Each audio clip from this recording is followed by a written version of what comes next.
सुप्रभात मेरे प्यारे बच्चों। हम आशा करते हैं कि आप लोग स्वस्थ होंगे, प्रसन्न होंगे और सुरक्षित होंगे। आज मैं पुनः आप लोगों के समक्ष व्याकरण के साथ उपस्थित हुआ हूँ, जिसका शीर्षक है कारक। कारक के कुछ भेदों के साथ।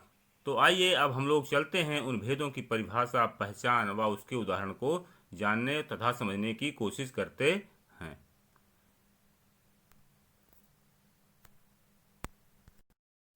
संज्ञा या सर्वनाम के जिस रूप से अलग होने का भाव प्रकट हो उसे अपादान कारक कहते हैं। इसका प्रसर्ग से पृथक या अलगाव है। उदाहरण, पेड़ से पत्ता गिर गया, राधा ने कुएं से पानी निकाला, वह छत से कूद पड़ा। करण कारक और अपादान कारक में अंतर। इन दोनों कारकों में से प्रसर्ग का प्रयोग किया जाता है। जहां साधन के अर्थ में से का प्रयोग होता है वहां करण कारक होता है, तथा जहां पृथकता सूचित हो वहां अपादान कारक होता है। उदाहरण, वह कुल्हाड़ी से वृक्ष काटता है, पेड़ से फल गिरते हैं। छठवां हमारा कारक संबंध कारक है। संज्ञा या सर्वनाम के जिस रूप से उसका किसी दूसरे से संबंध प्रकट हो उसे संबंध कारक कहते हैं। इसका प्रसर्ग का, के, की, रा, रे, री है। उदाहरण, यह पुस्तक राजू की है, माला का लेख सुंदर है। सतवां अधिकरण कारक। अधिकरण का अर्थ है आधार या आश्रय। शब्द के जिस रूप से आधार या आश्रय का बोध होता है उसे अधिकरण कारक कहते हैं। इसका प्रसर्ग में पर है। उदाहरण, मछली पानी में तैर रही है, छत पर कपड़े सूख रहे हैं। आठवां संबोधन कारक।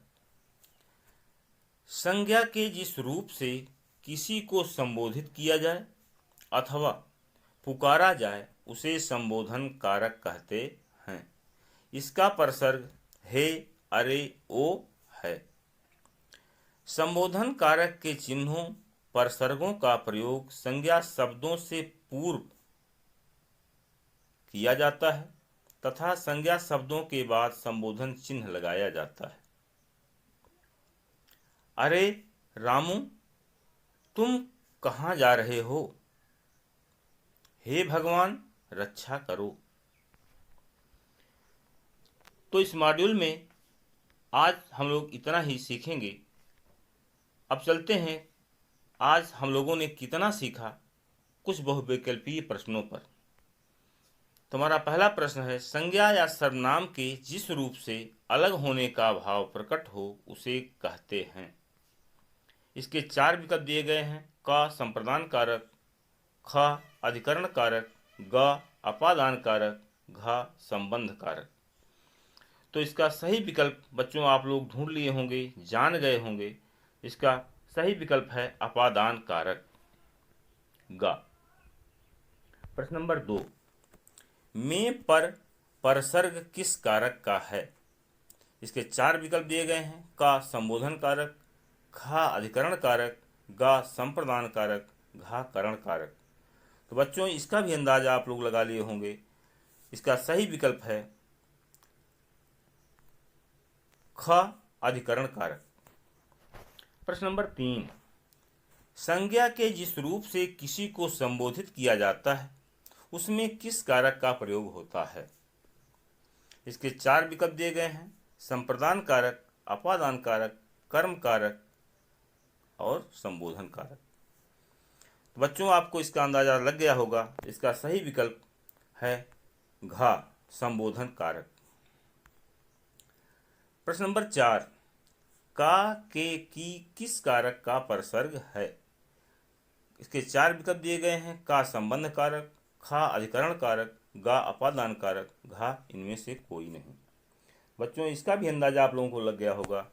इसका सही विकल्प है क संबंध कारक। बच्चों फिर चलते हैं अब हम लोग कुछ प्रश्न अभ्यास की तरफ। तो कुछ प्रश्न अभ्यास के प्रश्न हैं। पहला प्रश्न है, क करण कारक और अपादान कारक में अंतर स्पष्ट करते हुए प्रत्येक के दो दो उदाहरण दीजिए। ख अधिकरण कारक का अर्थ स्पष्ट करते हुए उदाहरण सहित परिभाषित कीजिए। धन्यवाद।